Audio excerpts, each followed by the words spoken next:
ప్రార్థన. మహాపరిశుద్ధుడైన తండ్రి, ఈ అంత్య దినాల్లో ఈ 3వ దినాన శుద్ధీకరణ కూటాల్లో మీ బిడ్డలమైన మమ్మల్ని అందరినీ దర్శించి మాతో మాట్లాడుట కొరకై మీరు మా మధ్యలోనికి దిగి వచ్చినందుకు స్తోత్రాలు. ఒకరిద్దరు కూడి ఉన్న చోట మీరు ఉంటానని సెలవిచ్చారు నాయనా. ఈరోజు రాత్రి నీ వాక్కును ఆత్మను పంపి మీ ప్రజలతోనూ నాతోనూ మీరు మాట్లాడి మహిమ కలిగిన నీ రాకడ కొరకు మమ్మల్ని అందరినీ మీరు సిద్ధపరిచిన మీ ప్రేమను బట్టి కృతజ్ఞతాస్తుతులు చెల్లిస్తూ, పరిశుద్ధుడైన దేవా, నీ ఆలోచన చేత ఆత్మ చేత నీ బిడ్డలమైన మమ్మల్ని అందరినీ దర్శించి నీ వాక్కును ఆత్మను పంపి మమ్మల్ని అందరినీ పవిత్రులుగా చేసినందుకు కృతజ్ఞతాస్తుతులు చెల్లిస్తూ యేసు నామములో అడిగి పొంది ఉన్నాము తండ్రి, ఆమేన్. ప్రార్థన ఆలకించి అడిగినవన్నీ మన జీవితంలో నెరవేర్చిన యేసయ్యకు స్తోత్రము చేయుదుము. స్తోత్రం స్తోత్రం స్తోత్రం స్తోత్రం స్తోత్రం. ఆమేన్. మంచిది నాన్న. మనందరం కూడా పరిశుద్ధ లేఖనాల్లో నుంచి 2వ పేతురు పుస్తకాన్ని మనం ధ్యానం చేస్తా ఉన్నాము. మనందరం కూడా ప్రభు రాకడ కొరకు సిద్ధపడాలి. అందుకొరకు మనందరం కూడా ఇలాంటి సహవాసంలో మనందరం కూడా కూర్చొని దేవుని సన్నిధిలో నేర్చుకుంటున్నాము. ఈరోజు రాత్రి మనకు అర్థం కావలసినటువంటి ప్రాముఖ్యమైనటువంటి విషయం ఏంటంటే, ప్రతి మనుషుడు దేవుని ఎదుట పరిశుద్ధులై ఆయన ఎదుట నిలబడాలని దేవుని యొక్క సంకల్పం. ఈ రోజుల్లో జరుగుతున్న మోసాలు ఏంటంటే, ప్రతివాడు తను చేసే భక్తిని బట్టి పరిశుద్ధుడవుతాడని అనుకుంటున్నారు. ఇది చాలా పొరపాటు. మనకు మనం ఎన్నడూ కూడా పరిశుద్ధపరచబడలేం. ఒక వ్యక్తి యొక్క జీవితంలో పరిశుద్ధ జీవితాన్ని ప్రారంభించి దానిని కొనసాగించి ముగించేది కూడా దేవుడే. ఈరోజు మనకు అర్థం కావలసినటువంటి విషయం ఏంటంటే, దేవుని వాక్యం విని దానిని అంగీకరించి నమ్ముట వలన ఆ విన్న వాక్యమే మన జీవితాన్ని కాపాడగలదు, రక్షించగలదు, పరిశుద్ధమైన జీవితం చేయడానికి కృపను ఇవ్వగలదు. మరలా చెప్తున్నాను, గుర్తుపెట్టుకోండి. వాక్యానికి ఒక్కదానికే మన జీవితాన్ని పవిత్రపరచుటకు శక్తి కలిగి ఉంది. ఏ వాక్యాన్ని మనం అంగీకరించామో ఆ వాక్యము ద్వారా మనందరం కూడా పవిత్రులుగాను పరిశుద్ధులుగాను మార్చబడడానికి దేవుడు కృపనిస్తాడు. Praise the lord. ఈరోజు రాత్రి ఇప్పుడు ఆ విషయాన్నే ఈ 3వ దినాన్న శుద్ధీకరణ కూటాల్లో మనం నేర్చుకోబోతున్నాం. ప్రభు తన సేవకుని ద్వారా దేవుడు జరిగించేటువంటి అతి శ్రేష్టమైన విషయాలను ఈ శుద్ధీకరణ కూటాల్లో మనం నేర్చుకుంటున్నాం. తన సేవకుని పుట్టించిన తర్వాత తన సేవకుని ద్వారా, ధర్మశాస్త్రము ద్వారా, ప్రవక్తల ద్వారా, వాక్యము ద్వారా దేవుని యొక్క సంకల్పాన్ని మనం తెలుసుకోవడానికి దేవుడు అవకాశం ఇచ్చాడు. అయితే ప్రతి మనిషి తన పాపము చేత చనిపోయిన వాడై ఉన్నప్పుడు దేవుడు తన నీతిని పంపించి తన నీతి ద్వారా ప్రతి పాపిని పరిశుద్ధుడుగాను నీతిమంతుడుగాను చేశాడు. అయితే అది ఎలా జరిగింది అంటే, తన నీతిని పంపడం ద్వారా అమూల్యమైనటువంటి యేసుక్రీస్తునందు ఉంచినటువంటి చక్కటి విశ్వాసం ప్రారంభం అవుతుంది. ఈ ఇది మనం ఎక్కడ చూడాలంటే ఇది ఎక్కడ లోకంలో కనపడదు. మరి ఎక్కడ చూడాలి అంటే మనకంటే ముందుగా యేసు ప్రభు దగ్గర ట్రైనింగ్ అయ్యి సేవ చేసిన దైవజనుల దగ్గర దొరుకుతుంది. దేవుడు అభిషేకించినటువంటి సేవకుల దగ్గర దొరుకుతుంది. ఎక్కడ పడితే అక్కడ దొరకదండి. మనకే మనం ఇష్టపడి సేవ చేయటం కాదు, కానీ ఆయన చెప్పిన పద్ధతి ప్రకారంగా సేవ చేయాలి. ఇప్పుడు భూమండలం మీద ఆయన చెప్పిన పద్ధతి ప్రకారంగా సేవ చేసిన వాళ్ళు ఎవరు అంటే అపోస్తలులు. ఇప్పుడు మనకు దేవుని నీతి ద్వారా కలిగే విశ్వాసం అంతా ఎక్కడ దొరుకుతుందంటే మనం అపోస్తల ఉపదేశ క్రమంలోకి వెళితే అక్కడ దొరుకుతుంది. ఎందుకనంటే పరలోకం కానివ్వండి, సువార్త కానివ్వండి, యేసు ప్రభు కానివ్వండి, తండ్రి కుమార పరిశుద్ధాత్మ కానివ్వండి, వీళ్ళంతా సర్టిఫై చేసిన సువార్త ఎక్కడుందంటే అపోస్తుల దగ్గర ఉంది. అంటే మరి భూమండలం మీద మరి ఎక్కడ దొరుకుతుంది? ఎక్కడ దొరకదు. అపోస్తుల దగ్గరది కాకుండా వేరొక సువార్త విన్నా అది ఈ లోక సంబంధమైన జ్ఞానములో నుండి వచ్చేటువంటి సువార్త, మనుషుల చేత కల్పించబడినటువంటి సువార్త. ఈరోజు రాత్రి మనందరికీ అర్థం కావలసినటువంటి అతి శ్రేష్టమైన సంగతులు మనం ఆలోచించాలి. దేవునికి మహిమ కలుగునుగాక. Praise the lord. ఎందుకని ఆలోచించాలి? ఎందుకనంటే మన పాపముల చేత చచ్చిపోయి ఉన్నప్పుడు మనకు జీవాన్నిచ్చి మరలా మనల్ని బ్రతికింపజేసింది దేవుని నీతి. ఈ నీతి ఎవరి దగ్గర చూపించాడంటే అపోస్తుల దగ్గర చూపించాడు. ఈ నీతి ఎవరి దగ్గర చూపించాడంటే అపోస్తుల దగ్గర చూపించాడు.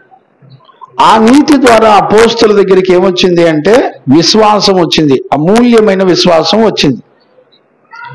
ఇప్పుడు దేవుని సంకల్పం అంతా ఎక్కడ చూపించడం మొదలు పెట్టాడంటే ఆయన అభిషేకించిన తన సేవకుల దగ్గరే చూపించడం మొదలు పెట్టాడు. ఆయన అభిషేకించి సిద్ధపరిచినటువంటి వారు సేవకులు ఎవరు అంటే అపోస్తలులు. ఇప్పుడు దేవుని నీతి ద్వారా అమూల్యమైన విశ్వాసాన్ని పొందుకోవాలంటే మనందరం ఎక్కడికి నడిపించబడాలి అని అంటే అపోస్తలుల దగ్గరికి నడిపించబడితే వాళ్ళ దగ్గర దొరికింది. ఎందుకంటే వాళ్ళు ప్రకటించినటువంటి సువార్త ద్వారా మనందరికీ మాదిరి అపోస్తులను ప్రత్యక్షంగా చూపించాడు.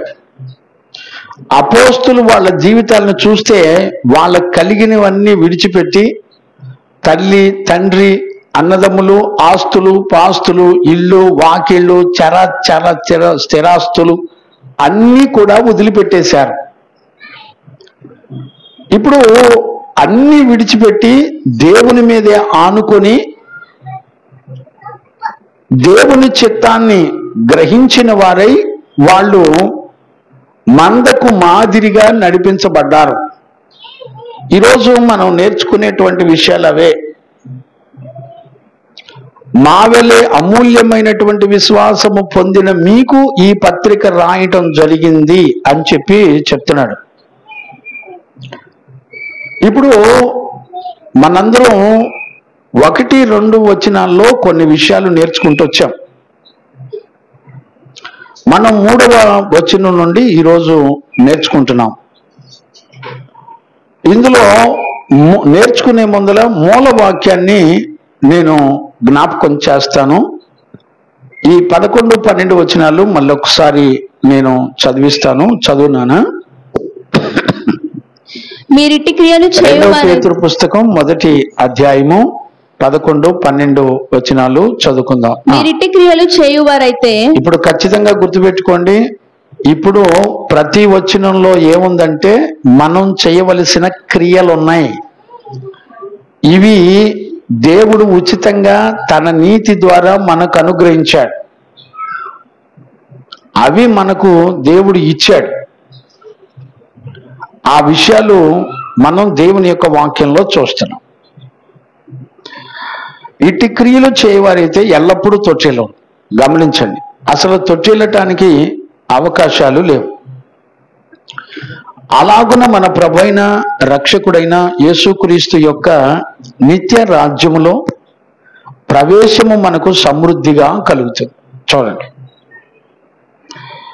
ప్రతి వచనం వెనుక మనలను ఆయన సంకల్పంలో నడిపిస్తుంది అనే విషయాన్ని మనం చూడొచ్చు. ఆయన సంకల్పంలో మొట్టమొదట మనకేమిచ్చాడంటే తన నీతినిచ్చాడు. ఆ నీతి ద్వారా మనకేమిచ్చాడంటే విశ్వాసాన్ని ఇచ్చాడు. ఈ రెండు ఎక్కడ ప్రత్యక్షపరిచాడంటే ఆయన అభిషేకించిన పరిశుద్ధులు యొక్క జీవితాల్లో ప్రత్యక్షపరిచి చూపించాడు.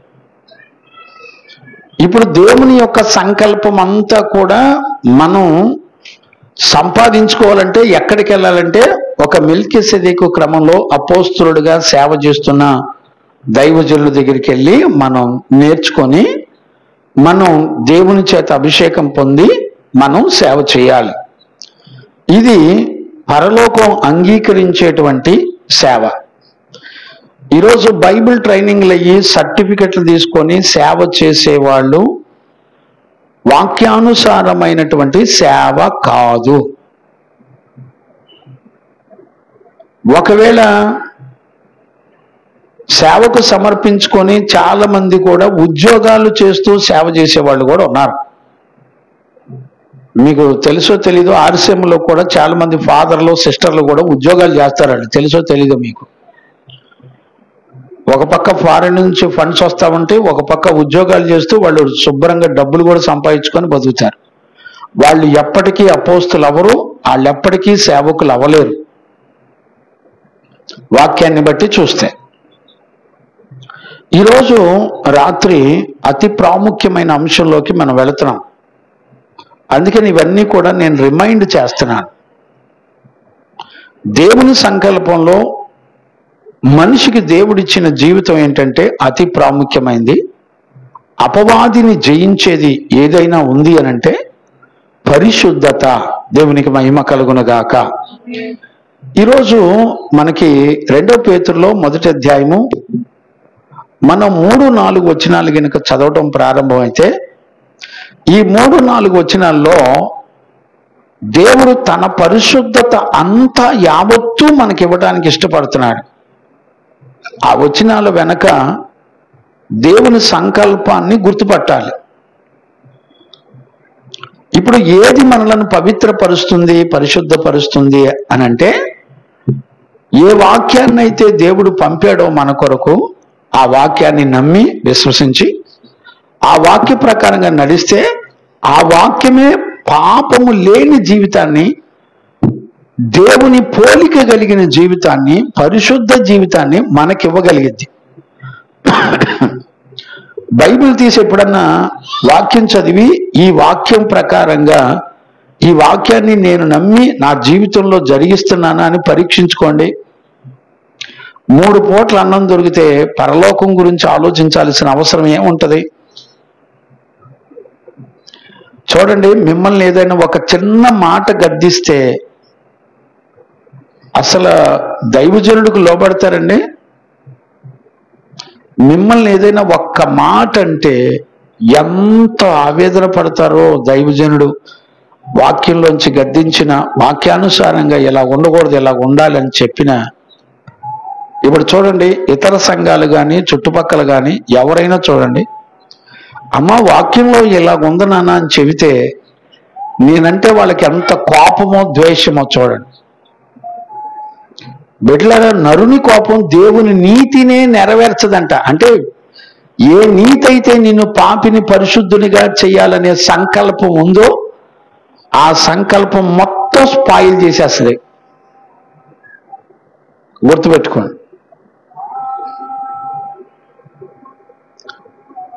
దేవుడు తన వాక్కును పంపి శుద్ధి చేసిన దినాల్లో, చేస్తున్నటువంటి దినాల్లో ఉద్యోగాల పేరుతో ఆటంకాలు, శరీర బలహీనతల పేరుతో ఆటంకాలు. ఇక కొంతమంది అయితే ఒక్క సండేనే ముహూర్తం పెట్టుకొని వస్తారు, మిగతా సెక్షన్లో రారు అంటే రారు. మరి మిగతా టైంలో ఇంట్లో పనులు వీధిలో పనులు చేసుకుంటారా? చేసుకుంటారు చక్కగా. అంటే నీకు జీవాన్ని ఇచ్చే వాక్యం నీతో మాట్లాడుతుంటే నీ బ్రతుకులో కోపం అడ్డం, ఆవేశం అడ్డం, నీ గర్వం అడ్డం, నీ చెడుతనం అడ్డం, నీ చుట్టాలు అడ్డం, నీ బంధువులు అడ్డం, నీ బిల్డింగ్లో ఆస్తులు అడ్డం, నీ తెలివితేటలు అడ్డం. నేను ఒక విషయం చెప్పిన, ప్రపంచంలో మన బుద్ధిని సరిచేయగలిగింది వాక్యం ఒకటే. మన బ్రతుకులో మరణాన్ని తొలగించి జీవాన్ని ఇవ్వగలిగింది వాక్యం ఒకటే. నీ సంపాదన కానీ, నీ డబ్బు కానీ, నీ కలిగిని కానీ ఏది కూడా నిన్ను రక్షించలేదు, మరణము నుండి నిన్ను రక్షించలేదు. ఇక కొంతమంది ఉంటారు, నాకు వాక్యం తెలియదంటూ ఏమీ లేదనుకుంటారు. నేనేమంటానంటే, దైవజనుడు హృదయాన్ని ప్రేరేపించి ఒక నియమకోటం పెట్టి ఆ నియమకోటాన్ని నడిపిస్తున్నాడంటే అర్థం ఏంటి? నిన్ను ప్రేమించి నీకు జీవాన్ని ఇవ్వడానికి దేవుడు మరలా నిన్ను దర్శించడానికి ఇష్టపడుతున్నాడైన సంగతి ఎవరికైనా గుర్తుంటుందా అండి? ఏం గుర్తుండదండి. ఏదైనా నీకు అనుకూలంగా లేకపోతే, మీకు విషయం చెప్పినా, మేము సేవకు పిలువబడినప్పుడు, సేవ చేయడానికి మేము పంపబడినప్పుడు మాకు ఎదురైన సమస్యలు అన్నీ ఇన్ని కావండి. నేనంటున్నాను, దైవజనుల్లో ఏ పోరాటాలు ఉన్నాయో అదే పోరాటాలు మీరు కూడా కలిగి ఉన్నందున అని దేవుడు సంఘంతో మాట్లాడుతున్నాడు కదా. మీరేమి శ్రమ పడకుండానే భక్తి జీవితం చేసి పరలోకం వెళ్దాం అనుకుంటున్నారా? ఏ త్యాగం చేయకుండానే.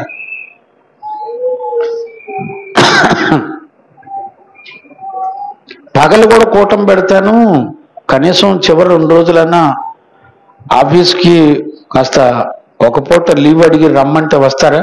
ఒక చిన్న త్యాగం చేయలేరు. అదే జానడు పొట్ట కోసం త్యాగం చేయమను ఇశ్రాయేల్. ఏం లేదండి, దేవుని మాటల్ని, ఆలోచనల్ని చాలా సింపుల్గా తీసుకుంటున్నారు. ఈరోజు మన బలిపీఠం మీద చక్కటి వాక్యం దేవుడు ఇచ్చాడు. నేను ఎంత మురుసుకున్నానో, ఎంతగా సంతోషించానో, చాలా చాలా సంతోషించా.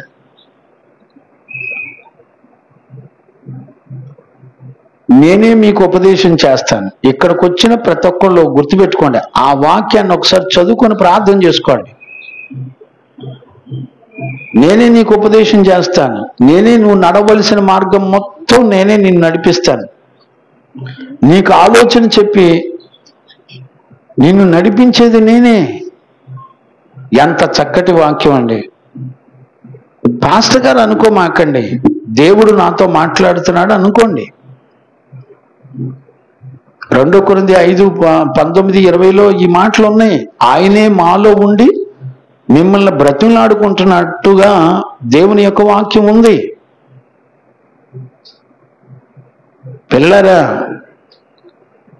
భక్తిని మనం చేస్తే సంపూర్ణతలోకి రాలేమండి. దేవుని ఆత్మ ఈ భూమండలం మీద సువార్త ద్వారా, ఆయన నీతి ద్వారా, ఆయన యందు విశ్వాసము ద్వారా దేవుడు ఏ కార్యాలు చేసి మనల్ని పరిపూర్ణులుగా చేస్తున్నాడో ఎక్కడ రాయబడి ఉంది అని అంటే, అపోస్తుల యొక్క జీవితాలను చూడమన్నాడు. వాళ్ళందరినీ మనకి మాదిరిగా పెట్టాడు. ఏ సేవకుడైనా, సంఘ విశ్వాస అయినా అపోస్తుల దగ్గర ఎదగాలి. వాళ్ళైతే వాళ్ళ దగ్గర ఆస్తులు పాస్తులు సంపాదించుకున్న జీవితాలు ఉండవు. వాళ్ళ దగ్గర ఏముంటాయో తెలిసిన త్యాగాలు ఉంటాయి. అన్నిటినీ విడిచిపెట్టేయడం. నేనేమంటానంటే, మనం ఏ త్యాగం చేయకుండా దేవుని నీతి పరిశుద్ధత రాదు.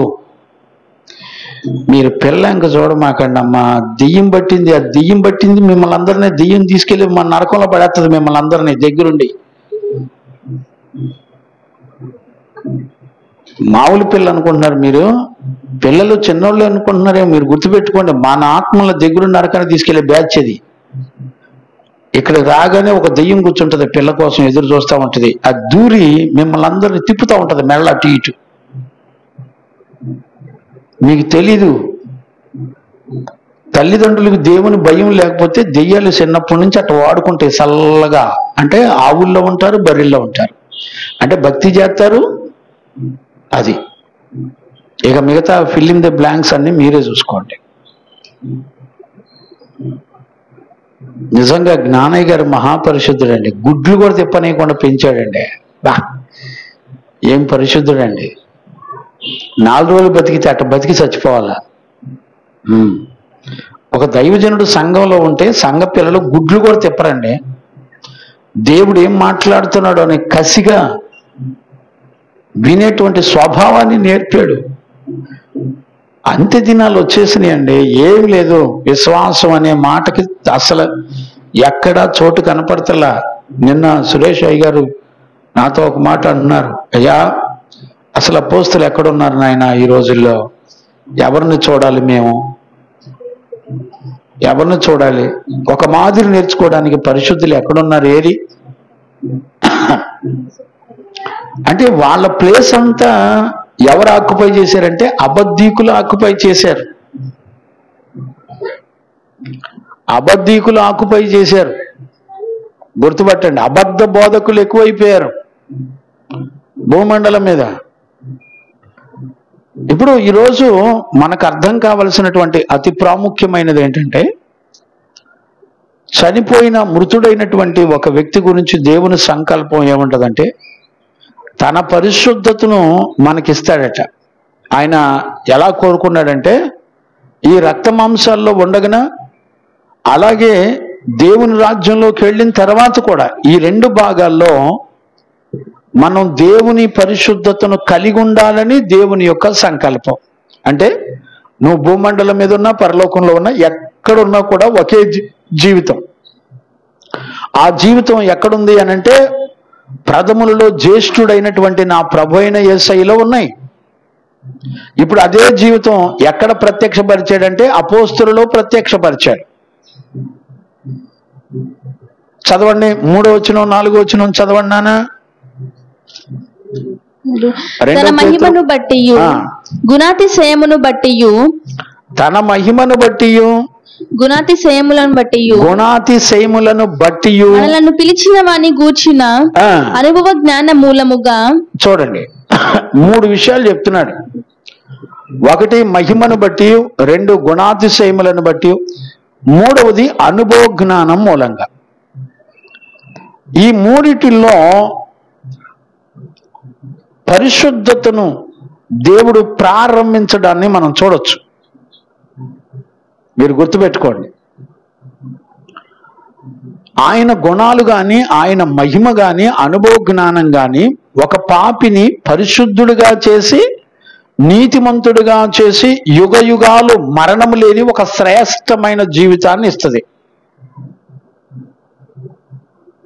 మరలా చెప్తున్నాను, గుర్తుపెట్టుకోండి. మనం చేసే భక్తిని బట్టి పరిశుద్ధులం కాలేం. జాగ్రత్తగా అర్థం చేసుకోండి. మనం గుడికి వెళ్ళడం ద్వారా, పాటలు పాడడం ద్వారా, భాషలు మాట్లాడడం ద్వారా, కృపావరాలు కలిగి ఉండడం ద్వారా మనం దేవుని రాజ్యానికి ఏమి వెళ్ళాం, పరిశుద్ధులం కాలేం. ఎప్పుడు పరిశుద్ధులం అవుతాం అనంటే, నువ్వు నమ్మిన విశ్వాసం. అది కూడా ఎవరి దగ్గర చూసి నేర్చుకోవాలంటే అపోస్తుల దగ్గర చూసి నేర్చుకోవాలి. ఎందుకంటే అపోస్తుల దగ్గర ఉన్నటువంటి విశ్వాసం అంతా కూడా దేవుని నీతి వలన అనుగ్రహించబడినటువంటి విశ్వాసం. ఇప్పుడు అపోస్తుల దగ్గర మనం అన్ని విషయాల్లో పాలు పంపులు కలిగిన వారిగా ఎదగాలి. ఆదిమ సంఘం అంతా కూడా అలానే ఎదిగింది. ఆదిమ సంఘం కూడా ఏం చేసింది తెలిసిన? ఎడతెగక, సమయమనక అసమయమనక, ప్రార్థన యందు, సహవాసమందు, రొట్టె విరుచుట యందు, అర్థమైందండి, ఉపదేశమందు వాళ్ళు ఎడతెగక ప్రార్థనలో కూర్చున్నారంట. వాళ్ళంతా కూడా సహవాసం చేశారంట. వాళ్ళకున్న ఇళ్ళు, వాకిళ్ళు అన్నీ కూడా విడిచిపెట్టేశారు. విడిచిపెట్టి ఏం చేశారు? అపోస్తులను వెంబడించారు. ఇది సువార్త ద్వారా పరలోకం అంగీకరించినటువంటి పరిచర్య. గుర్తుపట్టాలి. దేవునికి మహిమ కలుగును గాక. Praise the lord. ఈ రోజున ఇన్ని దుర్బోధలు ఎందుకు వచ్చినాయండి? ఈ రోజున ప్రపంచంలో ఇన్ని దుర్బోధలు ఎందుకు వచ్చినాయి? ఎందుకు వచ్చినాయి అనంటే, నమ్మేవాళ్ళు దేవుని చేత అంగీకరించబడిన పరిశుద్ధుల దగ్గర నేర్చుకొని అంగీకరించట్లా. బైబిల్ కాలేజీలు వచ్చినాయి, బైబిల్ ట్రైనింగ్లు వచ్చినాయి, రకరకాల పరిస్థితులు చెప్పుకొని సేవలు చేసేవాళ్ళు చాలా మంది ఉన్నారు. నేనేం అనలేక మింగుతున్నాను కొన్ని మాటలు, అర్థం చేసుకోండి. అలా కాదండి, ఒక పరిశుద్ధత మనకి అపోస్తుల దగ్గర నుంచి అనుగ్రహించబడింది. వాళ్ళ దగ్గర దేవుని చేత అంగీకరించబడిన పరిశుద్ధత, విశ్వాసం మనకు దొరుకుతుంది, నీతి మనకు దొరుకుతుంది. ఎక్కడ పడితే అక్కడ దొరకదండి ఇది. సేవకుడు వెనక ఎవరు ఉండాలంటే ప్రతిష్ఠితులైన అపోస్తుల దగ్గర ట్రైనింగ్ అయ్యి వాళ్ళ చేత పంపబడిన వాడే ఉండాలి. 5-fold మినిస్ట్రీ, 5 రకాల పరిచర్యలు. మొట్టమొదటిది అపోస్తుల పరిచర్య, సువార్థికుని పరిచర్య, కాపరి, తర్వాత సువార్థికులు, కాపరులు, బోధకులు, ప్రవక్తలు. 5-fold మినిస్ట్రీస్, అపోస్తుల పరిచర్య. 5 రకాల పరిచర్యలు. వీటన్నిటికీ ఆధారం ఏంటో తెలిసిన? అపోస్తులు. అపోస్తులు సువార్త పని చేయగలరు, బోధకులు పని చేయగలరు, ప్రవక్తల పని చేయగలరు, కాపరుల పనులు చేయగలరు. అన్ని రకాల పరిచర్యలు చేయగలిగిన వాళ్ళు ప్రతిష్ఠితులైన అపోస్తులు. అర్థమైందండి? ఈ రోజున ఒక ప్రతిష్ఠితుడైన అపోస్తుడైన పేతురు ద్వారా సంఘానికి ఏం చెప్తున్నాడంటే, నాన్న మీరు ఇట్టి క్రియలు చేయవారైతే మీరెన్నడూ తొట్టెళ్ళరు, మన ప్రభు అయిన యేసుక్రీస్తు సిద్ధపరిచిన పరలోక రాజ్యానికి మీరు సమృద్ధిగా ప్రవేశం అనుగ్రహించబడుతుంది అని చెప్పాడు. ఏ క్రియలు అనంటే అపోస్తుల దగ్గర మీరు చూడాలి, నీతి, విశ్వాసము. ఇప్పుడు 3వ వచనం నుంచి ఏమని చెప్తున్నాడంటే, ఆయన పరిశుద్ధత అంతా కూడా 3-4 వచనాల్లో పెట్టి మాట్లాడుతున్నాడు. ఏంటి అంట? మహిమను బట్టి. మహిమ అంటే అర్థం ఏంటి? పాపము నుండి విడిపించి మరణమును సిగ్గుపరిచి లేవనెత్తేది. ఆ మాట ఎక్కడ ఉంటుందంటే ఎఫెసీ పత్రిక 6వ అధ్యాయం 4వ వచనంలో ఉంటది. మీరు చదువుకోండి. పోనీ చదువుతానంటే చదువునానా? తండ్రులారా మీ పిల్లలకు కోపము రేపక మీ యొక్క ప్రభు యొక్క శిక్ష. ఎఫెసీ 6:4 కాదు నానా, ఎఫెసీ కాదు. ఏం చెప్పాను నేను ఇప్పుడు? 6 రోమా పత్రిక 6వ అధ్యాయం 4వ వచనం.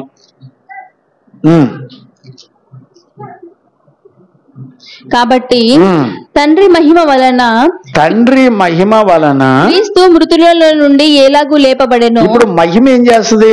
మృతులనందరినీ లేపుద్ది. ఎవరిని బట్టి అంటే క్రీస్తుని బట్టి. క్రీస్తుని మహిమ ఎప్పుడు కూడా మొట్టమొదట క్రీస్తును లేపింది. అలాగునే మనమును ఇప్పుడు చూడండి, మనం కూడా సేమ్ నూతన జీవము పొందిన వారమై. ఇప్పుడు చూడండి, నూతన జీవము పొందిన వారమై నడుచుకున్నట్లు మనము బాప్తిస్మము వలన. ఇప్పుడు చూడండి, పాతవన్నీ గతించిపోతాయి. బాప్తిస్మం వలన ఏమవుతుంది? నూతన సృష్టిగా మార్చబడతాం. ఇదే మహిమ అంటే. ఇప్పుడు ఈ మహిమ ఏం చేస్తుంది? నిన్ను నూతన సృష్టిగా చేస్తుంది. అంటే న్యూ బోర్న్. అంటే ఇక నుంచి పాపమునకు జోలి లేకుండా నువ్వు ఎలా ఉంటావు అంటే పరిశుద్ధ జీవితం చేస్తావు. అంటే ఈ వచనం వెనక ఏం చేస్తున్నాడు దేవుడు అనంటే, తన మహిమను నీకు ఇవ్వడాన్ని బట్టి పాపము లేని ఒక పరిశుద్ధ జీవితాన్ని చేయగలుగుతావు. ఇది దేవుడు నీకు అనుగ్రహించాడు. మరి ఆయన గుణాతిశయములను బట్టి అంటే, ఆయన గుణాలంటే ఏంటి? ఆయన గుణాలలో అతి శ్రేష్టమైనది ఏంటంటే తన కొరకు తను బతకడు ఆయన. మరి ఎవరి కొరకు బ్రతుకుతాడు ఆయన? మీరు గుర్తుపట్టారా? ఎవరి కొరకు బ్రతుకుతాడు ఆయన? ఒక పాపికి జీవముని ఇవ్వటానికి పరలోక తండ్రి యొద్ద నుండి ఆయన దిగి వచ్చి తన్ను తాను రిక్తుడిగా చేసుకున్నాడు. ఆయన గుణాతిశయములు, ఆయన గుణాలు ఎవరిలో ఉంటాయో వాళ్ళు ఏం చేస్తారంటే, ఒక పాపి కొరకు తన పరిశుద్ధతనంతా కనపరిచి అతను నీతిమంతుడిగా చేయడానికి కష్టపడేటువంటి గుణాలు. దీని వెనకేముంది? హోలీనెస్, పరిశుద్ధతే. అందుకనే పిలిచిన వాణిని గూర్చి అని రాశాడు. పిలుపు అంటే ఏంటి? పరిశుద్ధులుగా ఉండుటకు నేను మిమ్మల్ని పిలిచి తిని అని అంటాడు. ఆయన పిలుపు వెనక ఏముందంటే పరిశుద్ధత. అది ఏ మాటను చూడండి, అది మొత్తం పరిశుద్ధతను గురించే ఉంటది. ఇప్పుడు చూడండి, పిలిచిన వారిని గూర్చిన అనుభవ జ్ఞాన మూలముగా ఆయన దైవ శక్తి చూడండి, జీవమునకును, ఆయన యొక్క దైవ శక్తి జీవమునకును. ఇప్పుడు జీవమునకంటే ఏంటి? ఈ లోకంలో నువ్వు బ్రతుకుండగా జీవమునకును, భక్తికిని కావలసిన వాటన్నిటిని మనకు దయచేయుచున్నందున. ఇప్పుడు చూడండి, నువ్వు ఈ భూమండలం మీద పరిశుద్ధ జీవితం చేయడానికి ఏమేం కావాలో అవన్నీ దేవుడిచ్చేసాడండి. మరి నువ్వు నేను చేసేదేంటి? మనం ఏం చేయడానికి లేదు. మన దగ్గర ఏ బలం లేదు, ఏ జ్ఞానం లేదు, ఏ గొప్పతనం లేదు, ఏ తెలివితేటలు, మనకున్నది ఏది కూడా మనలను పరిశుద్ధపరచలేదు. చూడండి, మన చూపు కానీ, మన మాట కానీ, మన నడక కానీ, మన ప్రవర్తన కానీ, మన హృదయ ఆలోచనలు కానీ, మన నడక కానీ ఏదన్నా చూడండి, ఏది చూసినా మనకేం కనపడుతుంది చెప్పండి? మన హృదయం కానివ్వండి, మన అంతరంగం కానివ్వండి, మన తలంపులు కానివ్వండి, ఏం చూపిస్తుంది చెప్పండి? ఎక్కడైనా పరిశుద్ధత చూపిస్తుందా? ఎక్కడ చూసినా ఒక సిన్నినే ప్రత్యక్షపరిచేది, పాపాన్ని చూపించగలుగుతుంది, అంతే. ఇప్పుడు దేవుడు ఏమంటున్నాడంటే, ఇప్పుడు నువ్వు బ్రతికుండి నువ్వు భక్తి చేయడానికి కావలసినవన్నీ ఏ టు జెడ్, కావలసిన విశ్వాసం, కావలసిన పరిశుద్ధత, నీతి, దయ, కనికరం, జాలి, ఆయన గుణాల యొక్క సర్వసంపూర్ణత అంతా కూడా ఎక్కడ పెట్టాడంటే ఆయన గుణాతిశయముల్లో, ఆయన మహిమలో, లేకపోతే ఆయన పరిశుద్ధతలో పెట్టాడు. ఇప్పుడు పరిశుద్ధతకు సంబంధించి నువ్వు నేను చేయడానికి ఏముంటాయి? ఏముండవు. మనం వెళ్ళి యేసుక్రీస్తుని నమ్మాలన్నా పరిశుద్ధుల అపోస్తులకు ఇవ్వబడిన నీతి ఏం చేసిందంటే అపోస్తుల్ని క్రీస్తును నమ్మేటట్టు నడిపించింది. ఇప్పుడు అదే విశ్వాసం నీకు కూడా కావాలి. ఇప్పుడు ఉన్నాయండి మన దగ్గర.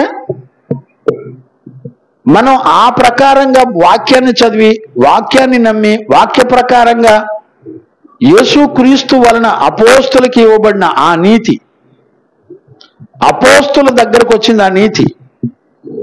అపోస్తులు ఆ వాక్యాన్ని విన్నప్పుడు వాళ్ళు ఎలాగున్నారు చూడండి, నీతిమంతులై నడిపించబడ్డారు. ఈ రోజున మనం నమ్మిన విశ్వాసం మనల్ని అపోస్తులకు మాదిరిగా, మనల్ని లేకపోతే క్షమించండి, అపోస్తుల వలె వాళ్ళు ఎలాగ దేవుని ప్రేమించి విశ్వసించి లాభమైన నష్టమైన దేవుని చిత్తం ఎలా చేశారో అది చేస్తున్నామండి మనం. మన జీవితంలో ఉందండి. అందుకనే ఆయన రాకడ సమయంలో దేవుడు మనతో సూటిగా మాట్లాడే ఒక మాట నేను జ్ఞాపకం చేస్తాను. చూడండి, ఇక్కడే 2వ పేతురు పుస్తకంలోనే 3వ అధ్యాయం 12వ వచనం చదువునానా? ఇవన్నీ ఇట్లు పోయినవి గనుక, ఇవన్నీ కూడా ఇట్లు లయమైపోయినవి గనుక ఆకాశములు రగులుకొని లయమైపోవునట్టు పంచభూతములు మహావేంద్రముతో కరిగిపోవునట్టు దేవుని దినపు రాకడ కొరకు కనిపెట్టుచు దానిని ఆశతో ఆపేక్షించుచు మీరు పరిశుద్ధమైన ప్రవర్తనతోను భక్తితోను ఎంతో జాగ్రత్త గలవారై ఉండవలెను. అంటే మామూలు జాగ్రత్త కాదండి. ఎంతో జాగ్రత్త అంటే అర్థం ఏంటి? ఎంతో జాగ్రత్త అంటే అర్థం ఏంటో తెలిసిన, దేవుడు ఇచ్చిన జీవాన్ని పోగొట్టుకోవద్దు. అపవాది మన దగ్గరకు వచ్చి ఏం దొంగిలిస్తాడు చెప్పండి? అపవాది మన దగ్గరకు వచ్చి ఏం దొంగిలిస్తాడు చెప్పండి? మనల్ని ఏ వాక్యం అయితే రక్షిస్తుందో ఆ వాక్యం, విత్తబడిన వాక్యాన్ని మన హృదయంలో నుంచి ఎత్తుకెళ్ళిపోద్ది. మీరు కావాలంటే చదవండి మత్తయి సువార్త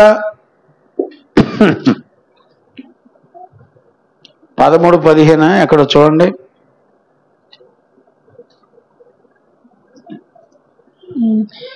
ఈ ప్రజలు కాదు నాన్న,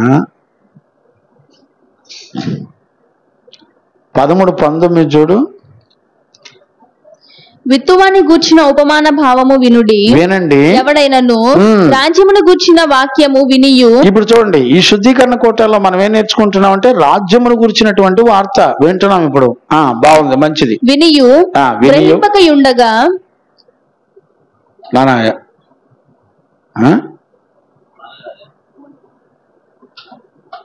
రైట్, చూడండి జాగ్రత్తగా వినండి. మళ్ళీ చదువునానా? సువార్త 13:19. ఎవడైనను రాజ్యమును గూర్చిన వాక్యము వినియు. ఇప్పుడు చూడండి, రాజ్యమును గూర్చినటువంటి వాక్యాన్ని విని గ్రహింపకయుండగా, ఇప్పుడు నువ్వు గ్రహించకపోతే దుష్టుడు వచ్చి వాని హృదయములో విత్తబడిన దానిని ఎత్తుకొని వాని యొక్క హృదయములో విత్తబడిన దానిని ఎత్తుకొని వెళ్ళిపోతున్నాడు త్రోవ ప్రక్కను. ఇప్పుడు అర్థమైందండి? ఇప్పుడు దుష్టుడు ఏం పని చేస్తున్నాడు? ఎందుకు నువ్వు జాగ్రత్తగా ఉండాలంట? పరిశుద్ధత విషయంలోను, ప్రవర్తన విషయంలోను, భక్తి విషయంలోను నువ్వు చాలా జాగ్రత్తగా ఉండాలి. ఎందుకని? ప్రభు రాకడ సమయం కాబట్టి.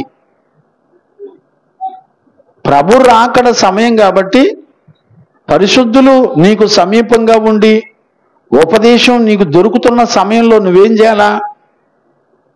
ఉపదేశమే నీకు ఓర్పునిస్తుంది, ఉపదేశమే ఎదుటోళ్ళని క్షమించే మనసు ఇస్తుంది, ఉపదేశమే నీ భర్తను ప్రేమించే హృదయాన్ని ఇస్తుంది, ఉపదేశమే నీ భార్యని బిడ్డల్ని ప్రేమించే మనసు ఇస్తుంది, ఉపదేశమే శత్రువుని క్షమించే మనసు ఇస్తుంది.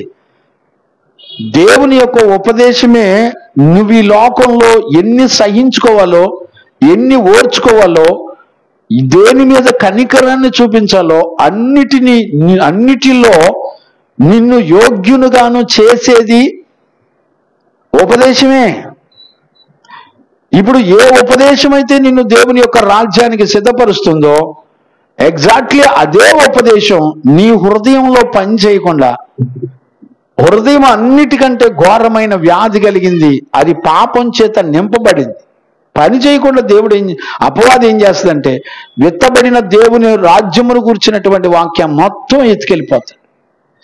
ఇప్పుడు ఏ వాక్యం నిన్ను చూసినా నీకు జీవమిచ్చి నిత్య రాజ్యానికి సిద్ధపరుస్తూ ఉంటది.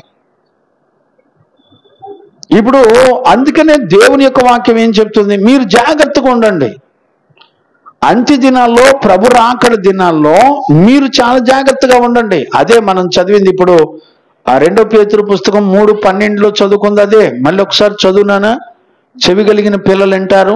ఇవన్నీ ఇట్లు లయమైపోవునవి గనుక. చూడండి, కళ్ళ ముందర కనబడుతున్న భూమి ఆకాశాలు మొత్తం లయమైపోతాయి కాబట్టి ఆకాశములు రగులుకొని, ఆకాశములు పంచభూతములన్నీ కూడా రగులుకొని లయమైపోవునట్టు పంచభూతములు వెండ్రముతో కరిగిపోవునట్టు దేవుని దినపు రాకడ కొరకు కనిపెట్టుచు దానిని ఆశతో ఆపేక్షించుచు మీరు పరిశుద్ధమైన దేవుని దినపు రాకడను ఆశతో ఆపేక్షించడం అంటే అర్థం ఏంటి అండి?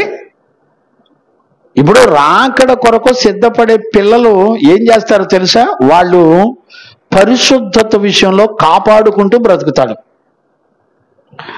దేవుని నీతి విషయంలో కాపాడుకుంటూ బ్రతుకుతారు, దేవుడు మనకు అనుగ్రహించిన విశ్వాసాన్ని కాపాడుకుంటూ బ్రతుకుతారు, దేవుడు మనకిచ్చిన భక్తికి కావలసినవన్నిటిని దేవుడు మనకిచ్చాడు, అవన్నీ మన దగ్గర నుంచి పోకుండా కాపాడుకుంటా ఉంటారు. ఇప్పుడు పేదలాజరు ఎట్ట కాపాడుకున్నాడు చెప్పండి?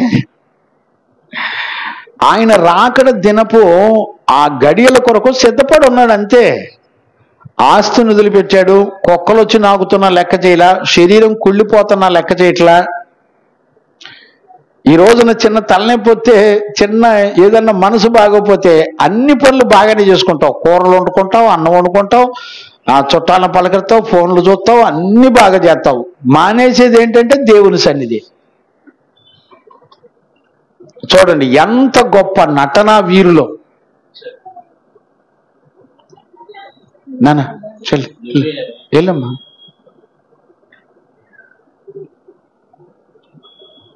దేవునికి మహిమ కలుగునగాక. Praise the lord. ఈ రోజుల్లో మన జీవితాల్లో జరుగుతున్నటువంటి మోసాన్ని గుర్తుపట్టాలి. ఏ ఉపదేశం అయితే విన్నామో అదేం చేస్తున్నాడంటే అపవాది దేవుని రాజ్యమును గురించిన సంగతులు విని గ్రహించాలి. గ్రహించకపోతే ఎత్తుకెళ్ళిపోతాడు అపవాది. చూడండి ఎంత దారుణం అంటే, విషయం ఏంటి చెప్పనా, తల్లిదండ్రులైనా వదిలిపెట్టరు, బంధువులను వదిలిపెట్టరు, చుట్టాలను వదిలిపెట్టరు. తెలుసు వాళ్ళకి వీళ్ళు దగ్గరుండి మన నరకాన్ని తీసుకెళ్తారని కూడా తెలుసు. కానీ పరిస్థితుల్లో కొంచెం తేడా వస్తే మొట్టమొదటి వదిలిపెట్టేది ఎవరిని చెప్పండి? దైవజనుడిని. దైవజనుడి సంఘాన్ని నిర్దాక్షిణంగా వదిలిపెట్టి వెళ్ళిపోతారండి. ఎంత ధైర్యం ఉంటుందంటే వాళ్ళకి. పిల్లలు హాలిడేస్లో ఒక కుటుంబాన్ని అండి నేను కొంచెం గద్దించా. పిల్లలు హాలిడేస్లో 2 నెలలు చక్కగా పంపిస్తే ప్రార్థన జీవితం నేర్పుతాం కదా, మా దగ్గర పిల్లల కోసం ఎదురు చూస్తున్నాం. మళ్ళీ ఆ పిల్లల కుటుంబం ఎలాంటి వాళ్ళు అంటే దగ్గర 4-5 సంవత్సరాల పైన మన ఉపదేశాలు ఈయన ఎదిగిన పిల్లలు వాళ్ళంతా. కొంచెం గద్దిచ్చానండి అంతే. లైవ్లో రావటం మానేశారు, ఫోన్ చేయటం మానేశారు, మాట్లాడటం మానేశారు, ఫోన్లు ఎత్తడం మానేశారు. ఏంటి పిల్లల హాలిడేస్లో అయ్యా చక్కగా వాక్యం నేర్చుకుంటారుగా, 1 నెల పంపించవచ్చుగా అని అడిగినందుకు. అంటే వాళ్ళకి ఏమి ఇష్టం లేదు, వాళ్ళకి ఏమి ఇష్టం ఉండదు. పరలోకానికి నిన్ను సిద్ధపరిచిన దైవజనునైనా పోగొట్టుకుంటారు కానీ వాళ్ళు నేర్చుకున్న విశ్వాసం అంత గొప్పది. నేనే దడుచుకుంటున్నాను, అసలు వీళ్ళు దేవుని పిల్లలా లేకపోతే దెయ్యం పిల్లలా అని నేనే దడుచుకుంటున్నా. ఎందుకంటే వాళ్ళ నడక ప్రవర్తన చూస్తే నాకు ఆశ్చర్యం వేస్తుంది. మళ్ళీ చూడండి, మారు మనసు లేని అన్నదమ్ములను వదిలిపెట్టలా, మారు మనసు లేని స్నేహితులను వదిలిపెట్టలా, లోకాన్ని వదిలిపెట్టలా, పద్ధతులు వదిలిపెట్టలా, ఎవరిని వదిలిపెట్టలా. మాట్లాడడం మానేసింది ఎవరితో, సావాసం మానేసింది ఎవరితో అంటే దైవజనుడితో, అంతే. చూడండి వాళ్ళకి ఎంత ధైర్యం.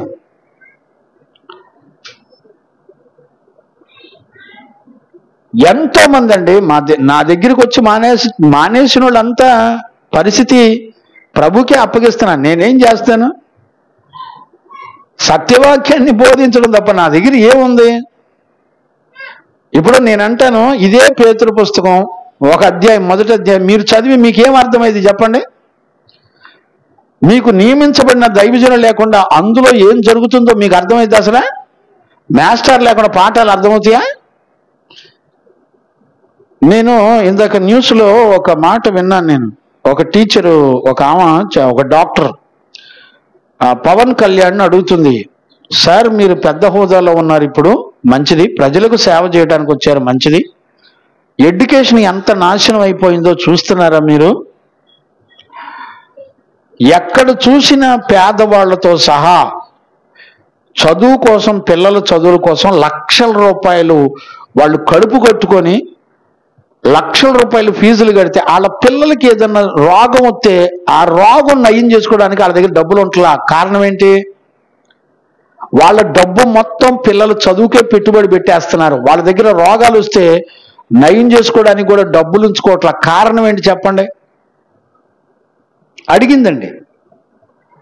మీరు గవర్నమెంట్ స్కూళ్ళని ఎంకరేజ్ చేయట్లేదు, గవర్నమెంట్ టీచర్ని, క్వాలిఫైడ్ పర్సన్స్ని మీరు నిలదీసి అడిగిందండి. నేను చెవులారా విన్నాను, కనులారా చూశాను నేను ఆ ఇంటర్వ్యూని.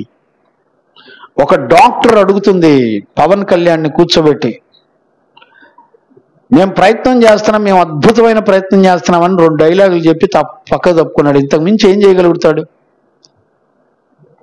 ఆమె ఏమందంటే, నేను గవర్నమెంట్ స్కూళ్ళల్లోనే చదివి నేను డాక్టర్ని అయ్యాను. ఆ పాతకాలం స్కూళ్ళల్లో కొద్దో గొప్ప పిల్లలకి టీచర్లు కష్టపడి చదువు నేర్పేవాళ్ళు. ఈ రోజున ఏం జరుగుతుందని చెప్పి మీరందరూ ఏ గవర్నమెంట్ వచ్చినా ప్రైవేట్ కాలేజీలు, పల్లెటూరు వెళ్ళినా కూడా ప్రైవేట్ స్కూళ్ళు, ప్రైవేట్ కాలేజీలు పెట్టి నడుపుతున్నారు. గవర్నమెంట్ స్కూళ్ళు ఎక్కడ సరిగ్గా బాత్రూమ్లు ఉండవు.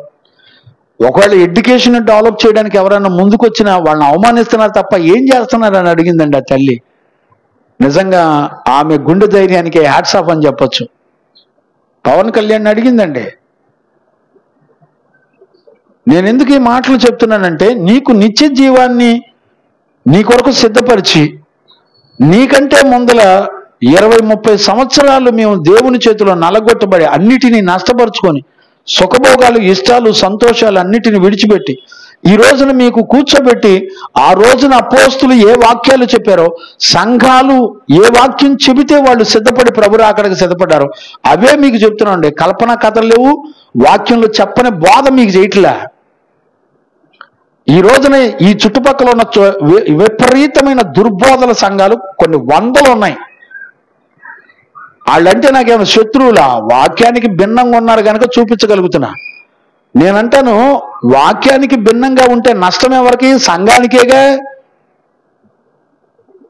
ప్రజలకే కదండి. నరకానికి వెళ్ళిపోతారు కదా. నా నామమున అంత్య దినముల యందు నా రాకడ సమయంలో మీరు మోసపోకుండా చూసుకోండి. నా నామమున అనేక మంది అబద్ధ బోధకులు, అబద్ధ ప్రవక్తలు వస్తారు. ఆఖరికి ప్రకటన గ్రంథం రాసిన యోహాను కూడా అంత్య దినముల యందు అబద్ధ ప్రవక్తలు, అబద్ధ బోధకులు వచ్చి మిమ్మల్ని మోసం చేస్తారని ఆయన కూడా రాశాడు. ఏంటి మీకు ఈ రోజున ఒక సత్యాన్ని పరిశుద్ధులు, పరలోకం, అపోస్తులు ద్వారా ప్రకటించబడిన సువార్త, అంగీకరించబడిన సువార్త ఈ రోజున మీకు చెప్తుంటే నమ్మేవాడు ఎవడు మానిపారేసి పోతున్నారు. మనుషులు కల్పించిన పద్ధతులు బోధిస్తున్న సంఘాల్లో కుప్పల జనం ఉంటున్నారండి. వాళ్ళకి భయం లేదు, దేవుని తీర్పుల గురించి భయం లేదు. ఈరోజు ఒక దైవజనుడిగా నేను మిమ్మల్ని బ్రతిమలాడుకుంటున్నానండి. ఒక పరిశుద్ధతను దేవుడు తన మహిమ ద్వారా, ఆయన గుణాతిశయముల ద్వారా, ఆయన పిలుపు ద్వారా నీకు ఈ లోకంలో నువ్వు బ్రతికినంత కాలం నువ్వు చేయవలసిన భక్తికి కావలసిన సర్వ సంపూర్ణత అంతా ఆయన తీసుకొచ్చి ఇచ్చేశాడు. నువ్వేదో 4 పాటలు పాడి అద్భుతమైన ప్రసంగాలు చేస్తే పరలోకం వెళ్తావని అనుకోమాక. కానుకలు ఇచ్చి, గొప్ప గొప్ప పరిచర్యలకి నీ ఆస్తి అంతా ఇచ్చి పరలోకం వెళ్ళిపోతానని భ్రమపడమాకండి. దైవజనుడిగా నేను తండ్రిగా మీకు ఒకటే చెప్తున్నాను, ఆదిమ అపోస్తులకు ఇవ్వబడిన ఆ సువార్తను నమ్మాలి, ఆ నీతిని నమ్మాలి. ఒరిజినల్కి ఎప్పుడు కూడా డూప్లికేట్లు ఉన్నాయి ఈ భూమండలం మీద. దయచేసి ఈ విషయాలన్నీ కూడా మనం ఇక్కడ లేఖనాల్లో చూస్తున్నాం. దేవునికి మహిమ కలుగును గాక. మళ్ళొకసారి ఇక్కడికి వచ్చేనా 3-4 కంటిన్యూ చేయనా. తన మహిమను బట్టి, గుణాతిశయమును బట్టి మనలను పిలిచిన వాని గూర్చిన అనుభవ జ్ఞాన మూలముగా ఆయన దైవ శక్తి. ఇప్పుడు చూడండి, ఆయన దైవ శక్తి జీవమునకును. ఇప్పుడు చూడండి, నువ్వు ఈ లోకంలోనూ పరలోకంలోనూ జీవించుటకు నీకు ఏం కావాలంటే ఆయన ఇచ్చిన దైవ శక్తి నీకు ఇవ్వబడింది. ఏంటి దైవశక్తి? వాక్యమే. ఏంటి దైవశక్తి? యేసుక్రీస్తే. ఏంటి దైవశక్తి? పరిశుద్ధాత్ముడే. ఏంటి దైవశక్తి? పరిశుద్ధతే. ఏంటి దైవశక్తి? విశ్వాసమే. ఏంటి దైవశక్తి? దేవుని నీతే. వీటి ద్వారా ఎంత ఘోర పాపినైనా పవిత్రపరిచి, పరిశుద్ధపరిచి ఏం చేస్తుందంటే నీ ప్రవర్తనంతా మొత్తం ప్రభు రాకడికి నిన్ను సిద్ధపరుస్తూ ఉంటుంది. పరిశుద్ధతలో నువ్వు తొలగిపోకుండా, విశ్వాసంలో తొలగిపోకుండా, నువ్వు చేయవలసిన భక్తికి కావలసిన శక్తి మొత్తం నీకు ఇవ్వబడింది. దేవునికి మహిమ కలుగును గాక. ఎంత శ్రేష్టమైన సహవాసాన్ని నువ్వు ఎంత తేలిగ్గా తృణీకరిస్తావంటే రెప్పపాటులో తృణీకరిస్తారంతే. నేనేమన్నాను తెలిసిన, ప్రాణం పోతుందా తీసుకొని వెళ్ళి మందిరంలో చచ్చిపోండి, పరిశుద్ధుల సహవాసంలోకి వెళ్ళి చనిపోండి, మంచిది. ఎందుకో తెలిసిన, నమ్మకంగా ప్రార్థన చేస్తారు పరిశుద్ధులు, ప్రభా ఈ ఆత్మను సిద్ధపరచు అని.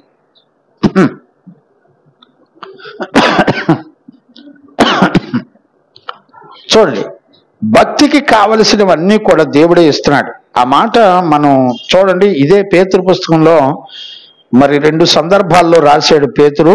2 పేతురులోనే 2:9 కూడా చదువునానా? 2 పేతురు పుస్తకం 2వ అధ్యాయం 9 చదువునానా?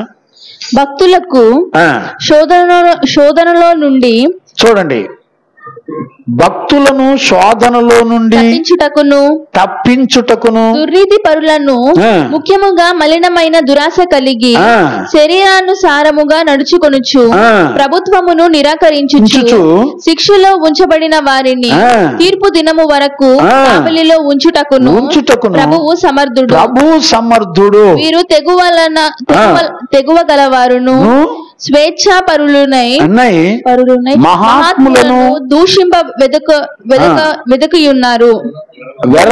మహాత్ములను దూషింప వెరవకయున్నారు. చూసారండి? అంటే నేను ఇవన్నీ చెప్పడానికి లేదు కానీ కొంచెం ఒక మాట నేను జ్ఞాపకం చేయడానికి, భక్తులను శోధనలో నుండి తప్పించుటకు. చూడండి ఎంత కాన్సన్ట్రేషన్ గా మీరు అర్థం చేసుకోవాలి. నీకు శోధన వచ్చినప్పుడు నీవు గనక దైవ భక్తికి కలిగినటువంటి గుణాలన్నీ, అంటే ఆయన మహిమా గుణాలు, అనుభవ జ్ఞానంతో కూడినటువంటిది, ఆయన పిలుపు వలన కలిగినటువంటి పరిశుద్ధత నీలో ఉన్నప్పుడు, భక్తికి కావలసినటువంటి గుణాలు నీలో ఉన్నప్పుడు ఆయన ఏమంటాడంటే, ఆ గుణాలు నీ దగ్గర ఉన్నప్పుడు అవి నిన్ను కాపాడతాయి. అవి నిన్ను కోపంలోంచి నిన్ను తప్పించి రక్షించగలుగుతాయి. శాపాల నుంచి తప్పించి రక్షించగలుగుతాయి. అవిశ్వాసం నుండి తప్పించి రక్షించగలుగుతాయి. నీకు ఎలాంటి శోధన వస్తున్నా వాటి నుంచి తప్పించేదేంటి? భక్తిలో ఉన్నటువంటి శక్తే. ఈ రోజున అది సంపాదించుకోవట్లా. దేవుని కృపను బట్టి ప్రార్థనకి వెళ్ళి అప్పు చేసి మంచి బిల్డింగ్ కట్టాం, ప్రార్థనకి వెళ్ళి వడ్డీలు తెచ్చి, అదేంటిది ఏదో దాన్ని ఏమంటాం, పెళ్లి చేసాం, ఏదేదో. తండ్రిగా నేను ఒకటే చెప్తున్నాను, గుర్తుపెట్టుకోండి, ప్రతి శోధన నుంచి నిన్ను విడిపించేది నువ్వు అంగీకరించినటువంటి సువార్తే, నువ్వు అంగీకరించినటువంటి దేవుని నీతే, నువ్వు అంగీకరించినటువంటి విశ్వాసమే. అవి నీలో ఉన్నప్పుడు, పరిశుద్ధతకు సంబంధించిన గుణాలు నీలో ఉన్నప్పుడు, అవి నిన్నేం చేస్తాయంటే ప్రతి శోధనలోనూ నిన్ను కాపాడతాయి. నీ భర్త కోపం వస్తే నువ్వు తగ్గించుకునేటువంటి జీవితం చేస్తావు. నీ భార్య కోపం వస్తే భర్త తగ్గించుకునేటువంటి జీవితం చేయడానికి, పిల్లల కోపం వస్తే తల్లిదండ్రులు తగ్గించుకోండి, తల్లిదండ్రుల కోపం వస్తే పిల్లలు తగ్గించుకోండి. ఎవరి మట్టుకు వాళ్ళే తగ్గించుకునేటువంటి భక్తికి కావలసిన జీవితం మొత్తం దేవుని వలన మనకు అనుగ్రహించబడి. దేవునికి మహిమ కలుగును గాక. Praise the lord. ఇప్పుడు చూడండి, ఇంకొక మాటను కూడా నేను జ్ఞాపకం చేస్తాను. తిమోతి పత్రికలో మొదటి తిమోతి పత్రిక 2వ అధ్యాయం 10వ చదవండినా. దైవభక్తి గలవారమని చెప్పుకొను స్త్రీలకు తగినట్టుగా సత్క్రియల చేత, చూడు, దైవభక్తికి కావలసిన చదువున్నాను, సత్క్రియల చేత, దైవభక్తికి కావలసిన సత్క్రియల చేత, దైవభక్తి గలవారమని చెప్పుకొను స్త్రీలకు తగినట్టుగా, దైవభక్తి గలవారమని చెప్పుకొను స్త్రీలకు తగినట్టుగా సత్క్రియల చేత. ఇప్పుడు ఆల్రెడీ మనం మొదటి తిమోతి పత్రిక ఆల్రెడీ మనం నేర్చుకుంటున్నాం. అంటే దేవుని సంఘములో స్త్రీలు భక్తి కలిగినటువంటి స్త్రీలకు తగినట్టుగా వాళ్ళ ప్రవర్తనలో వాళ్ళ పరిశుద్ధత ఉండాలని చెప్తున్నాడండి. స్త్రీలను గురించి ప్రత్యేకంగా మాట్లాడుతూ చెప్తున్నటువంటి మాట. అలాగే 8వ వచనంలో చూస్తే పురుషులను ప్రత్యేకంగా సంఘములో చేర్చబడిన పురుషులు ఉండవలసినటువంటి చేయవలసినటువంటి జీవితాన్ని గురించి చెప్తున్నాడు. ఏమని చెప్తున్నాడు? పరిశుద్ధమైన చేతులెత్తి, అర్థమవుతుందండి, చక్కగా అనేకుల కొరకు ప్రార్థన చేస్తూ ప్రతి పాపము నుండి కడగబడిన వాళ్ళై పరిశుద్ధమైన చేతులు ఎత్తాలి. అంటే ఎవరిని గూర్చి మాట్లాడినా సంఘంలో చేర్చబడిన ప్రతి ఒక్కళ్ళకి ఏం కావాలంటే పరిశుద్ధత కావాలి. పరిశుద్ధతకు కావలసినటువంటి భక్తి అంతా ఎక్కడుంది? ఎవరికి ఇచ్చాడు? అపోస్తులకు ఇచ్చాడు. అపోస్తుల్లో ఉన్నది ఇప్పుడు ఎక్కడికి వస్తుంది? సంఘంలోకి వస్తుంది.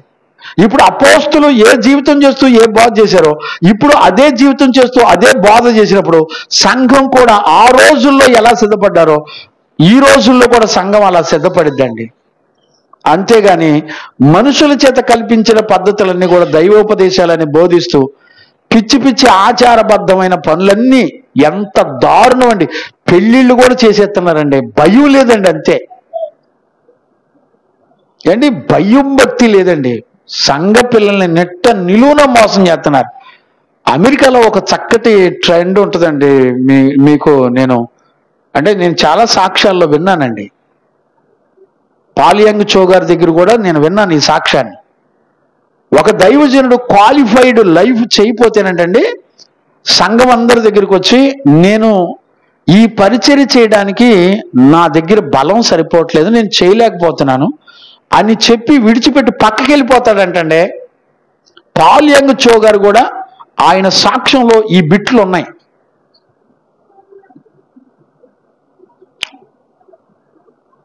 అదర్ కంట్రీస్లోనండి ఎంత చక్కటి ప్రవర్తన అంటే, వాక్యాన్ని ఓవర్ క్రాస్ చేయడానికి సేవకులు కూడా భయంతో పక్కకు తప్పుకుంటున్నారండి.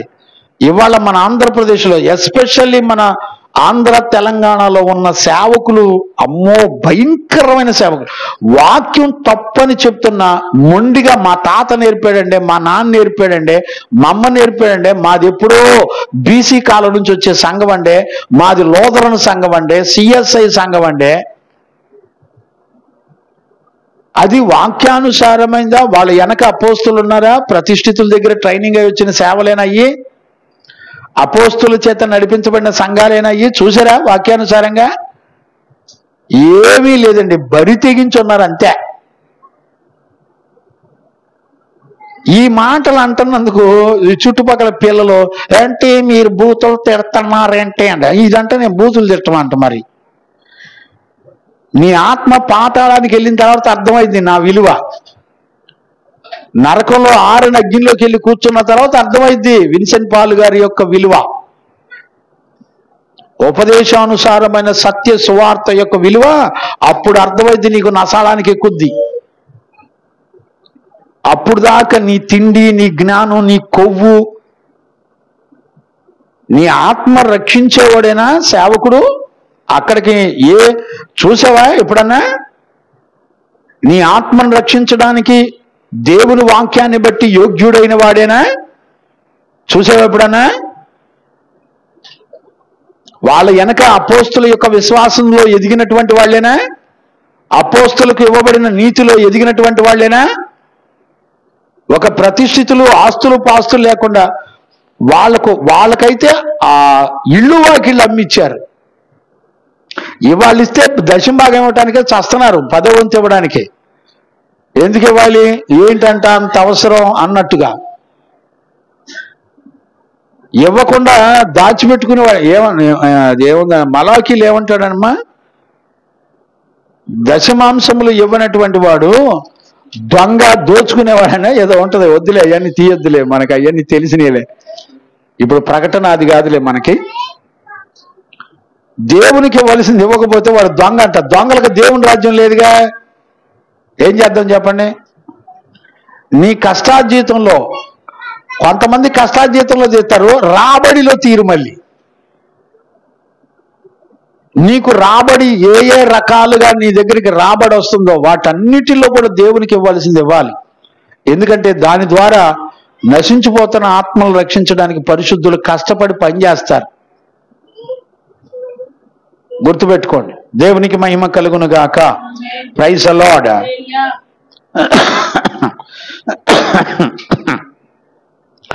అందుకనే ప్రభు రాకడ దినాల్లో ఉన్నాం గనుక భక్తికి కావలసిన పరిశుద్ధ జీవితం కావలసినవన్నీ కూడా దేవుడే మనకి ఇచ్చేసాడని రాయబడి ఉంది. దేవునికి మహిమ కలుగును గాక.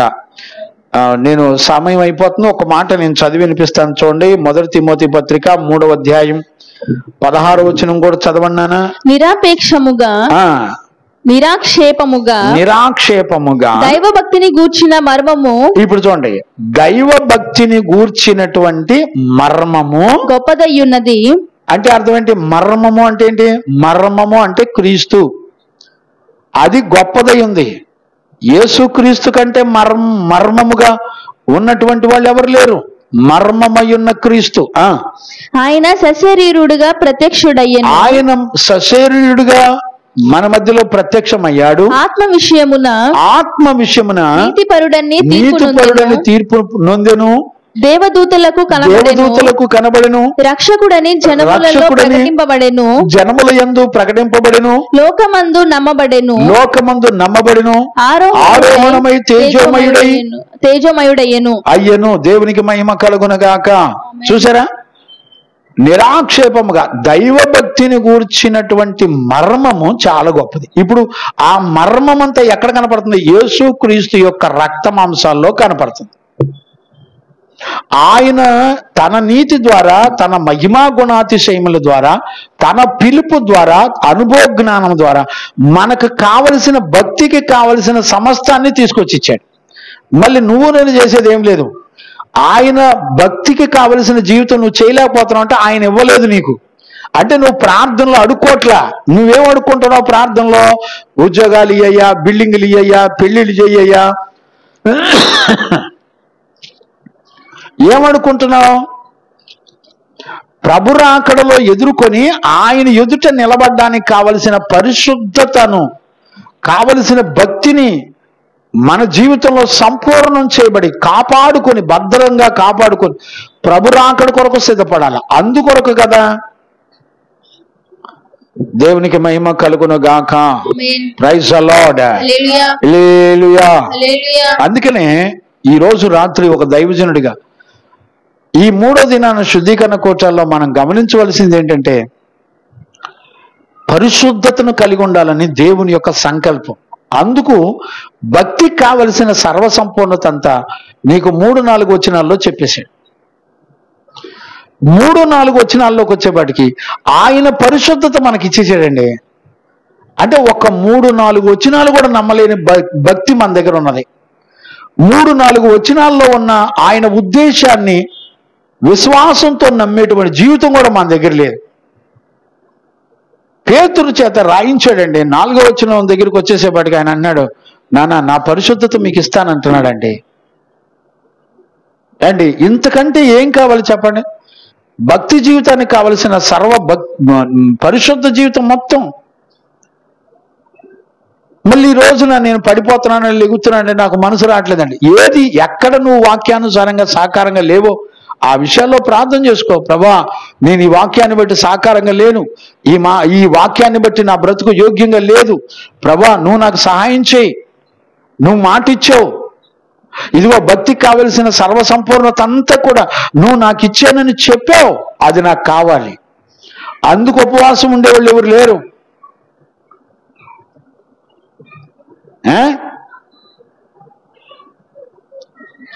వారం పొడుగున పువ్వులు పెట్టుకొని సింగారించుకొని డింగు డింగు డింగు డింగు తిరుగుతా, గుడికి వెళ్ళొస్తా. అబ్బా, ఏం భక్తి పరులను చూస్తున్నానండి మన ప్రాంతాల్లో. మరి వీళ్ళకి దేవుని ఎదుట ఎంత ధైర్యంగా నిలబడతారో నాకు అర్థం కావట్లేదు.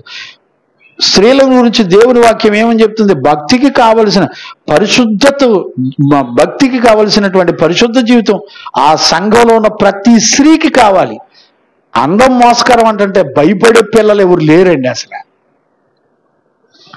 భర్తలు కూడా మళ్ళీ రక్షించబడ్డాం, మేము భక్తి పరులం, మేము ఎంత రింగ్ లీడర్లో తెలుసా అని అంటున్నారు. మళ్ళీ కళ్ళ ముందర దేవునికి విరోధమైన ఆ అందం మోసకరం నిన్ను, నీ ఇంటిని, నీ పిల్లల్ని, కుటుంబాన్ని ఏలుబడి చేస్తానా భయపడేవాడు లేడు. అందుకనే ఈరోజు రాత్రి మనకు శుద్ధి కలగాలంటే నువ్వు నమ్మిన వాక్యమే నిన్ను శుద్ధి చేస్తుంది. నువ్వు నమ్మిన వాక్యమే నీకు విశ్వాసం నేర్పుతుంది. నువ్వు నమ్మిన వాక్యమే నీకు ఓర్పునిస్తుంది, సహించుకునే జీవితం ఇస్తుంది, త్యాగం చేసే జీవితం ఇస్తుంది, ఆత్మల రక్షణ కొరకై గొప్ప త్యాగాలు చేసేటువంటి ఒక ప్రతిష్ట కలిగిన జీవితం వస్తుంది. ఏమండి, మీ కళ్ళ ముందర మేము లేవండి, మేము త్యాగాలు చేయకుండానే మీ కళ్ళ ముందరకు వచ్చి కూర్చొని వాక్యం చెప్తున్నామా? మీకు మా వెండి బంగారాలని నష్టపరుచుకోకుండానే మీ దగ్గరకు వచ్చి వాక్యం చెప్తున్నామా? మేము మా కలిగిన ఉద్యోగాలని నష్టపరుచుకోకుండానే మీ దగ్గరకు వచ్చి దర్జాగా వాక్యం చెప్తున్నామా ఏంటి మేము? దేవునికి మహిమ కలుగును గాక. Praise the lord. కాబట్టి ఈ 3వ దినాన పరిశుద్ధులుగా మనల్ని చేసేటువంటి భక్తికి కావలసినవన్నీ కూడా దేవుడు ఇస్తున్నాడు. ఈ రోజున ఈ జీవితం నాకు కావాలని మనం అడిగి బతిలాడి పొందుకోవటమేనండి. అలాంటి కృప యేసయ్య మనందరికి అనుగ్రహించి నడిపించును గాక. ఆమేన్. ప్రార్థన చేసుకుందాం. స్తోత్రం స్తోత్రం స్తోత్రం స్తోత్రం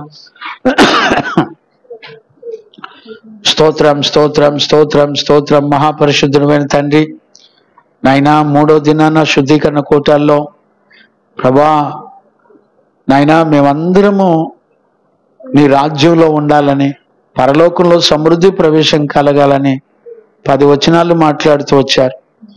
10 వచనాల్లో 3-4 వచనాలకు వచ్చేపాటికి నీ పరిశుద్ధత అంతా మాకు ఇచ్చావు నాయనా. నీ జీవం ఇవ్వటమే కాకుండా, నీ నీతిని ఇవ్వటమే కాకుండా, విశ్వాసమును అనుగ్రహించటమే కాకుండా, పరిశుద్ధమైన పిలుపులోకి మమ్మల్ని పిలిచి ప్రభా నీ మహిమా గుణాతిశయములను, పరిశుద్ధమైన నీ పిలుపును, అనుభవ జ్ఞానమును మీరు మాకు అనుగ్రహించి, ఎన్నో వాగ్దానాలు మీరు మాకు అనుగ్రహించి నాయనా నీ రాకడలో మేము పరిశుద్ధతను కాపాడుకొని బహు జాగ్రత్త గలమరమే మీరు అనుగ్రహించిన భక్తికి కావలసిన జీవితం మొత్తం చేయడానికి కావలసిన కృపనిచ్చినందుకు కృతజ్ఞతాస్తుతులు చెల్లిస్తూ, అలాంటి నాయనా ఉపదేశంలో ఉన్న జీవితం ద్వారా మమ్మల్ని అందరినీ కూడా దీవించినందుకు కృతజ్ఞతాస్తుతులు చెల్లిస్తూ, నన్ను నా బిడ్డల్ని పవిత్రపరిచినందుకు స్తోత్రాలు చెల్లిస్తూ, నాయనా నీ బిడ్డలమైన మమ్మల్ని అందరినీ సిద్ధపరిచినందుకు కృతజ్ఞతాస్తుతులు చెల్లిస్తూ,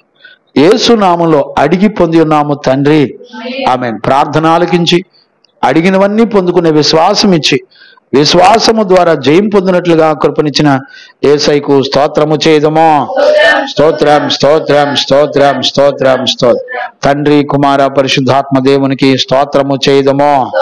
స్తోత్రం స్తోత్రం స్తోత్రం స్తోత్రం స్తోత్రం. ఆమేన్. మన తండ్రి అయిన దేవుని నుండి, మన ప్రభు అయిన యేసుక్రీస్తు నుండి పరిశుద్ధాత్మని యొక్క అన్యోన్య సహవాసము, సన్నిధి, సమాధానం విశ్వసించిన బిడ్డలకును సకల పరిశుద్ధులకును యేసయ్య కృపా సమాధానములు మనందరికీ తోడయుండి నడిపించును గాక. ఆమేన్. హల్లెలూయా హల్లెలూయా హల్లెలూయా. అందరికీ వందనాలు. Praise lord.